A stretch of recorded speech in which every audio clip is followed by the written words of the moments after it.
ఉన్నారు, అదేవిధంగా ప్రియా చౌదరి గారు ఉన్నారు. జంపన్న గారు, సో ఈ సర్క్యులేషన్ అవుతుంది నిజమేనా? 40 పేజీలది మావోయిస్ట్ పార్టీ ఇంటర్నల్ డాక్యుమెంట్ నిజమే అనిపిస్తుందా? మీరు చూసారా ఆ డాక్యుమెంట్? నిన్న అందింది నాకు, నేను చూసాను. నిన్న సాయంత్రమే నేను చదివాను. ఓకే, ఇప్పుడు దీనిపైన ఒకటి దీన్ని విశ్లేషణ చేయాలంటే కొంత టైం పడుతుంది నాకు. కనీసం మినిమంగా వాస్తవంగా ఒక 40 పేజీల ఒక పొలిట్ బ్యూరో డాక్యుమెంట్ మనం ఈ సందర్భంగా విశ్లేషణ చేయాలంటే కనీసం 10-15 మినిట్స్. 10 మినిట్స్ మాట్లాడండి, పర్లేదు. అదే అంటే నేను వీలైన కాడికి నేను ప్రయత్నం చేస్తాను. 10 నిమిషాలు, మనం 10 క్లోజ్ చేద్దాం, 10 నిమిషాలు మాట్లాడండి, పర్లేదు. ఒకటి, దీంట్లో ఈ డాక్యుమెంట్ అనేది ఇప్పుడు అందరూ అర్థం చేసుకున్నట్టుగా 2024 జూలై ఆగస్టు లోపల పీబీ మీటింగ్ జరిగింది. పీబీ మీటింగ్ బహుశా 4-5 వాళ్ళు పాల్గొన్నారు. అంటే మనకు వేరువేరుగా అర్థమవుతుంది దాన్ని బట్టి. ఈ మీటింగ్ అనేది దీంట్లో ఒక ప్రధానమైన విషయాన్ని వాళ్ళు సమీక్షించారు. అయితే ఇప్పుడు గడిచిపోయి సంవత్సరం దాటింది. సంవత్సరం దాటి అంటే ఆ తర్వాత పరిణామాలు కూడా చాలా వేగంగా, ఈ సర్క్యులర్ తర్వాత చాలా వేగంగా, అంటే 38, 40, 45 తర్వాత అనేక మంది ఎన్కౌంటర్లు చనిపోవడం ఒకటైతే, మళ్ళీ కాళ్ళు అంటే సాయుధ పోరాట శాంతి చర్చలు, సాయుధ పోరాట విరమణ, మళ్ళీ బయటికి రావడము, వాళ్ళు 100 మంది రావడము, విడిగా లొంగిపోవడము, ఇప్పుడు కంటిన్యూగా ఇప్పుడు ఈ వరకు కూడా దామోదర వార్త కూడా మన ఇంటున్న నేపథ్యంలో అంటే పరిణామాలని చాలా వేగంగా అసలు ఆ సమీక్ష వాటికంటే చాలా ముందుకే వచ్చేసినాయి. అంటే ఒక రకంగా చెప్పాలంటే దీనికి నా దృష్టిలో రిలవెన్స్ లేదు సర్క్యులర్ కు, ఎందుకంటే గడిచిపోయిన పరిణామం. వాస్తవంగా ఈ సర్క్యులర్ బయటికి లొంగిపోయిన వాళ్ళ నుంచి వచ్చిందా? లొంగిపోయింది అనేది ఇది తప్పుడు ప్రచారము. లొంగిపోయింది అనేది అంటే మనం వాస్తవాలను, మన ముందుకు వచ్చిన వాస్తవాలను కూడా మనం గమనిస్తే, ఇప్పుడు ఇది జూలై ఆగస్టులో పడి సర్క్యులర్ వస్తే ఒకటి వాళ్ళు జిల్లా కమిటీ అనేది అట్లా ఉన్నది. జిల్లా కమిటీ ఉన్నది కాబట్టి జిల్లా కమిటీ కాదు, అది పార్టీ సభ్యుల వరకు కూడా పంపుతారు, కొద్దిగా 1-2 సవరించి. ఎందుకంటే కొన్ని టెక్నికల్ విషయాలు తీసేసి, బహుశా తీసేసి వచ్చిందా ఎట్లుందో మనకు తెలియదు, కానీ తీసేసి ఏంటంటే వాళ్ళు పార్టీ సభ్యులకు ఇస్తారు. ఇప్పుడు ఇక్కడ ప్రజా సంఘ నాయకులకు కూడా ఇస్తారు, ఎందుకంటే వాళ్ళు కూడా ఎడ్యుకేట్ కావాలి కాబట్టి. అంటే దాంట్లో ఉన్న రాజకీయ పరమైన కొంత నిర్మాణపరమైన అవగాహన సంబంధించింది కాబట్టి, ఒక 3.5 సంవత్సరాల సమీక్ష కాబట్టి తప్పనిసరిగా ప్రజా సంఘాలకు, ప్రజలకు పోయటానికి వాళ్ళు ఇస్తారు. ఎప్పుడైనా పార్టీలో ఉండే విధానం అది. ఉండు అక్కడ జిల్లా కమిటీ ఉండొచ్చు, కానీ దాన్ని ఏ మేరకు ఇవ్వాలి, ఏ మేరకు ఇవ్వద్దని వాళ్ళు నిర్ణయిస్తారు. అంటే ఇప్పుడు ఈ సర్క్యులర్ బహుశా ఇప్పుడు బయట చూస్తున్నాం, కానీ చాలా మందికి బయట ఉన్న ప్రజా సంఘం అంటే ఎవరైతే నాయకులు ఉన్నారో వాళ్ళకి చేరింది. ఇది మనం గుర్తుపెట్టుకోవాలి. తర్వాత అంటే నేను కూడా నేను గుర్తుపెట్టుకుంటే కాదు, వాస్తవంగా నేను గత కొంతకాలం నుంచి కూడా సర్క్యులర్ వచ్చింది అనే విషయాలు కూడా నేను 1-2 నెలల నుంచి ఇంటూనే ఉన్నా. నేను ముందు నుంచి కూడా ఉన్నా, నాకు చేరలే. కానీ తర్వాత నెక్స్ట్ ఇంకొక విషయం ఏంటంటే, ఎన్కౌంటర్ లో బట్ట కంప్యూటర్లు దొరికినాయి, హార్డ్ డిస్కులు దొరికినాయి, పెన్ డ్రైవ్లు దొరికినాయి.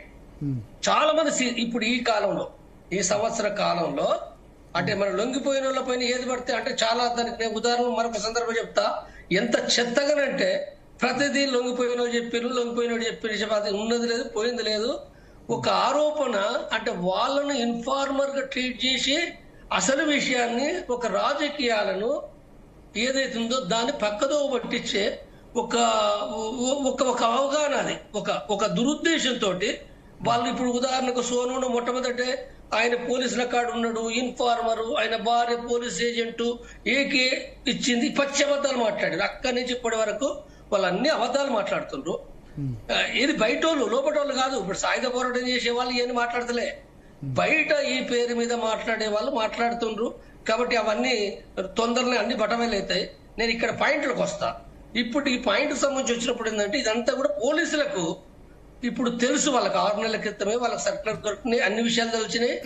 నేను ఇన్నది కూడా 6 నెలల క్రితమే బసవరాజ్ చనిపోయినప్పుడు, వేరే వాళ్ళు చనిపోయినప్పుడు కొంత ఒక రకంగా ఇది జరిగిన సర్కులర్ ఇట్లా అనుకున్నారట అన్న విషయాలు వేరుగా వచ్చినాయి, కొంత చిన్న విషయాలుగా. ఇది పాయింట్. ఇంకా తర్వాత నెక్స్ట్ ఇందులో ఏమున్నారు అసలు సర్కులర్ లో ఏముంది అని అంటే, సర్కులర్ లో మొదటగా కొన్ని పాజిటివ్ పాయింట్స్ ఉన్నాయి. పాజిటివ్ పాయింట్స్ అంటే మన పాయింట్ వారుగా చెప్పాలంటే, వాళ్ళు ఆ 3.5 సంవత్సరాల కాలంలో కొంతవరకు వాళ్ళు ప్రధానంగా ఎడ్యుకేషన్ కార్యక్రమం పైన వాళ్ళు కేంద్రీకరించినట్టుగా ఒకటి ఉంది. రెండోది చాలా తక్కువ మందిని పార్టీకి రిక్రూట్ చేసుకున్నట్టుంది, చాలా తక్కువ మందిని.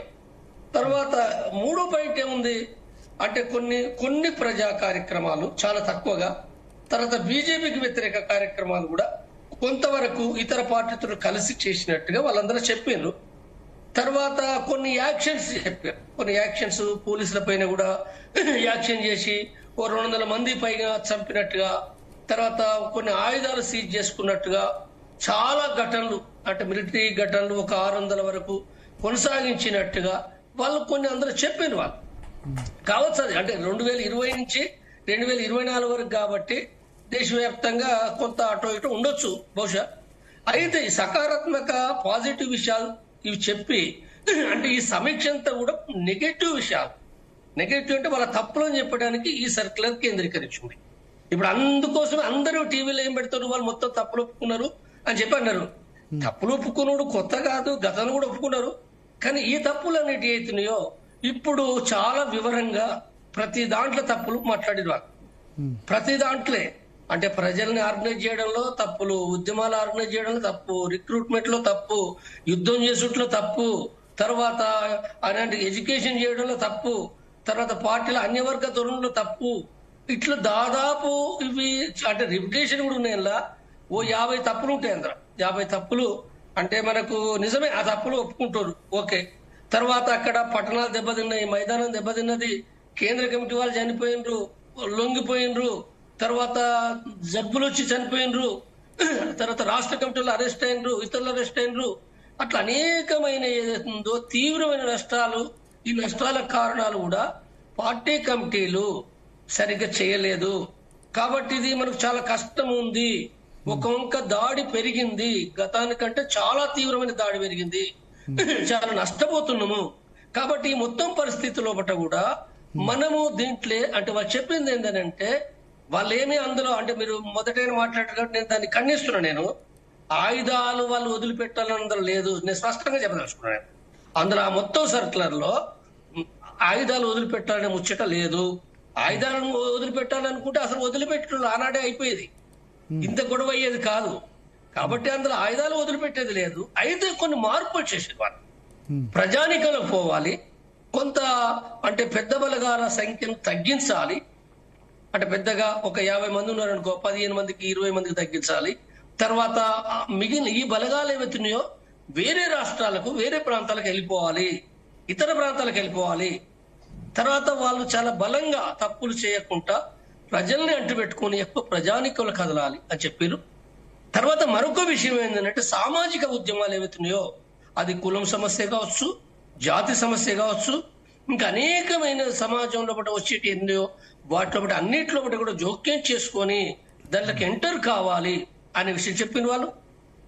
తర్వాత ప్రజా సంఘాలది అంటే జనతన సర్కార్ దెబ్బతిన్నదనే విషయం చెప్పిండ్రు. జనతన సర్కార్ దెబ్బతిన్నది, డీకేలో బట్టి కూడా ఆ నాయకులే వాళ్ళే పెత్తందారులుగా ఒక రకంగా వాళ్ళ స్వభావాలు కూడా మార్పు వచ్చిన విషయాలు కూడా చెప్పారు, డీకేల సైతం.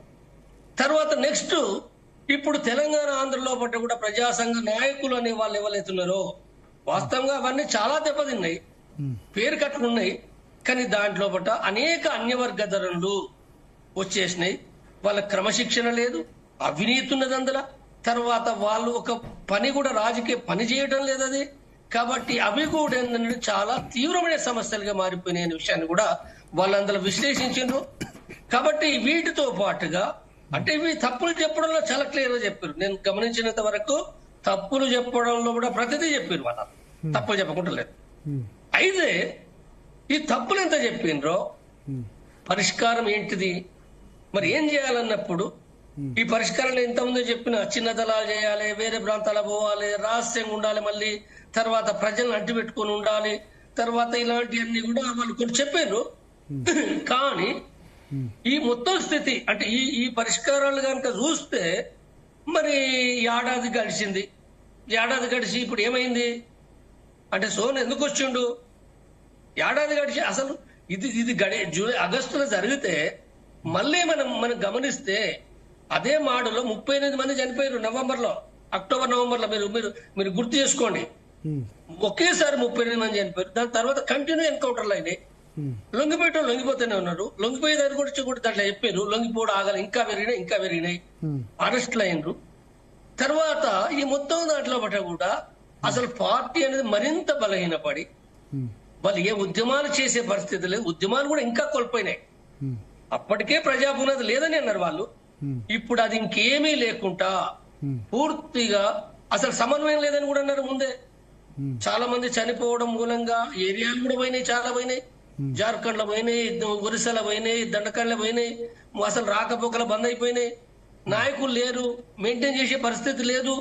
కాబట్టి ఈ నేపథ్యంలో బట్ట వీటికి వచ్చే వరకే మనకు అదనంగా కొత్తగా శాంతి చర్చలు వచ్చింది. శాంతి చర్చలు సరిగా ఇప్పుడు దాన్ని నేను సమీక్ష చేయాలి, మరో సందర్భం మాట్లాడితే గానీ అటు కేంద్రం నుంచి జరిగిన సమస్య ఉంది, వీళ్ళ పొరపాట్లు కూడా ఏమున్నాయి అనే విషయాల తర్వాత.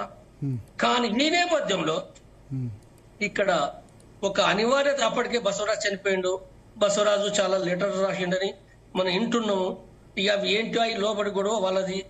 కానీ ఇక్కడ ఒక అనివార్యతకు నెట్టబడి వాళ్ళు ఏ కోఆర్డినేషన్ లేదు, వాళ్ళకు లేని పరిస్థితిలో పట్ట అంటే సోను లేదా భూపతి లేదా మలోజ వేణుగోపాలరావు లేదా ఆశన్న, ఇక మరి కొంతమంది రాష్ట్ర కమిటీ మెంబర్లు, జిల్లా కమిటీ మెంబర్లు, పేరు సోనుది రావచ్చు గాక, కానీ చాలా మంది ఉన్నారు ఆ ప్రాంతంలో. ఈ రకంగా ఏంటంటే వాళ్ళు స్టేట్మెంట్ ఇస్తే దీనికి కౌంటర్ గా వాళ్ళ పేరు దాడి చేయాలని సాయుధ పోరాటం అనుకుని భావించే వాళ్ళు ఇచ్చిండ్రు. దాంతో మరింత గ్యాప్ వచ్చేసింది వాళ్ళకి. కాబట్టి ఈ గ్యాప్ వచ్చేసి ఇక ఇప్పుడు వాళ్ళు అంటే అక్టోబర్ 15కు సాయుధ పోరాట విరమణ చేసారు 300 మంది. ఇప్పుడు 450 మంది దాటింది. 450 మంది ఇప్పుడు ఇవ్వాల కూడా దండకారులు ఇవ్వాల కూడా అక్కడ 37 మంది కూడా ఇప్పుడు సాయంత్రం ఒక న్యూస్ వచ్చింది కావచ్చు, బహుశా అవకాశం ఉంది, ఈ దామోదర్ బ్యాచ్ కాక. కాబట్టి ఇది పూర్తిగా ఇది కంటిన్యూ అవుతుంది నా దృష్టిలో. చాలా మంది సాయుధ పోరాటం అనేది ఏముండదు, ఉంటే కొద్దిమంది ఇంకెవరైనా మిగిలితే చెప్పలేము. కాబట్టి ఏదైనా ఒక మంచి పని ఏ రకంగానైనా సరే నష్టపోయి ముందే ఇది తెలివితోడు చేసుకుంటే 2024లో ఖచ్చితంగా నిర్ణయం తీసుకుంటే ఇంకా అంటే బసవరాజు ఉన్నప్పుడు స్పష్టంగా వాళ్ళు సాయుధ పోరాటం విరమించాలని కనుక నిర్ణయం తీసుకుంటే పరిణామాలు మరొక రకం ఆ పార్టీకి ఉపయోగపడేది. కాబట్టి ఇక్కడ నేను ముగించే విషయం ఏంటంటే సరే జరిగిపోయింది. ఇప్పుడు నేను చెప్పే ముగింపు ఏంటంటే సోను చెప్పింది ఏదైతుందో అంటే 22 పేజీల లెటర్లు ఆయన రాసింది ఈ యొక్క సర్క్యులర్ పైన ఆధారపడి. ఆయన అందరూ కూడా చెప్పింది నేను సర్క్యులర్ ఆధారంగానే నేను చెప్తున్నా అని చెప్పిండు. అయితే కొన్ని అదనంగా చెప్పింది కూడా ఉన్నాయి. సోను పూర్తిగా 100% సర్క్యులర్ విషయాలే కావాలని చెప్పింది. ఎందుకంటే సాయుధ పోరాట విరమణ అందులో చెప్పలేదు ఆయన చెప్పింది బసవరాజు ఉత్తర్వులు ఉందని చెప్పిండు, కానీ సర్క్యులర్ లో సాయుధ పోరాట విరమణ ఉన్నదని ఆయనే చెప్పలేదు. కాబట్టి ఆ మొత్తం పరిస్థితిలో ఒక అనివార్యతకు నెట్టబడి తీసుకోవడం ఏదో ఇక నిర్మాణ ప్రకారంగా సీసీ ఉందా లేదా ఆ చర్చ వేరే, కానీ విషయం మాత్రం ఇవాళ అంటే ఈ రకంగా రావడం అనేది ఇవాళ ప్రజలు సమాజం కోరుకుంటున్నారు. వాళ్ళు సాయుధ పోరాట విరమణ చేయాలి మెయిన్ పాయింట్, లేదు అనుకుంటే సాధ్యం కాదనుకుంటే సరెండర్ కావాలనేది సమాజం కోరుతుంది. వాళ్ళు కూడా వచ్చి చట్టబద్ధంగా పనిచేయడమే సరైనది అవుతుంది. కాబట్టి అది ఏదైతుందో ఈ పరిణామాలు అంటే సాయుధ పోరాటం అనే వాళ్ళు కూడా వాళ్ళు మళ్ళీ రీథింక్ చేయాలి. అనవసరంగా ఆ లోపల ఉన్న వాళ్ళను ఇబ్బంది పెట్టడం కాకుండా. ఇప్పుడు ఇవాళ సిర్పూర్ సంఘటన గురించి మీకు ఏమైనా వచ్చిందా సమాచారం? ఎక్కడ సంఘటన అండి? సిర్పూర్ సంఘటనలో తెలంగాణ రాష్ట్ర కార్యదర్శి కూడా ఉన్నారు అంటున్నారు. 15 మందో 16 మందో పట్టుబడ్డారు. బడే చుక్కారావు అలియాస్ దామోదర్ కూడా ఉన్నట్లు సమాచారం అంటున్నారు. ఇంకా కన్ఫర్మేషన్ రాలేదు. కానీ అంటే కన్ఫర్మ్ అంటే ఇప్పుడు చాలా వరకు ఏంటంటే పోలీసు అంటే ఇప్పుడు ఆదిలాబాద్ సిర్పూర్ యూ అంటే వాళ్ళు ఎటు ఛత్తీస్గఢ్ వైపు వెళ్దామా మహారాష్ట్ర వైపు వెళ్దాం అనుకుంటారా లేకపోతే లేదు నేనేం అనుకుంటేది అంటే ఇప్పుడు నాకు తెలుసు కాబట్టి నా అంచనా ప్రకారంగా ఇప్పుడు వాళ్ళు ఉంటే అంటే చాలా రోజుల కాంచి అంచనా ఏంటంటే వీళ్ళు ఇక్కడ ములుగు ఖమ్మం అడవులో ఉన్నట్టుగా ఉంది అనేది వస్తున్నాయి. నిజమే కావచ్చు అబద్ధం కావచ్చు, ఇప్పుడు నేను దానిపైన మాట్లాడే కంటే కూడా ఉండొచ్చు. మరి ఉండి అటుపోవడం అనేది ఉందో అలా టెరైన్ ప్రకారంగా అటుపోలేరు నాకు ఉండేది. లేదు పోవడం అంటే పోయి కూడా ఎట్లా రెస్ట్ అవుతారు, ఆల్రెడీ వెపన్స్ ఉన్నాయి అంటారు ఏక ఇవన్నీ ఉంటే వాళ్ళు కూడా కాలుస్తారు కదా, మరి కాల్వకుండా అరెస్ట్ ఎట్లయితారు ఇంతమంది అనేది డౌట్స్ చాలా వస్తున్నాయి. సంథింగ్ ఏదో వీళ్ళు అంటే సరెండర్ అనేది ఏది ఉందో ఒక చాదస్తం ఉంటదండి. నేను చెప్పేది ఏంటంటే చాలా మంది లోపట మేము ఇంత బతికి ఇన్ని రోజులు చేసి మేము సరెండర్ కావాలనా, సరెండర్ అంటే మొత్తంగా అయిపోయినట్టే అనేది ఉందో ఇది ఒక తప్పుడు అవగాహన ఉండొచ్చు. కాబట్టి అట్లనా అంటే నేనే పూర్తి నిర్ధారణ చెప్పటం లేదు అది జరిగిందా లేకపోతే ఇంక ఏమి గేము అంటే పోలీసులు క్లియర్ చేస్తే మనం మరింత స్పష్టంగా మాట్లాడొచ్చు. కానీ పరిణామాలు మాత్రం అవకాశాలు ఉన్నాయి అనేది నాకు. ప్రియా చౌదరి గారు మీ బ్రీఫ్ కామెంట్.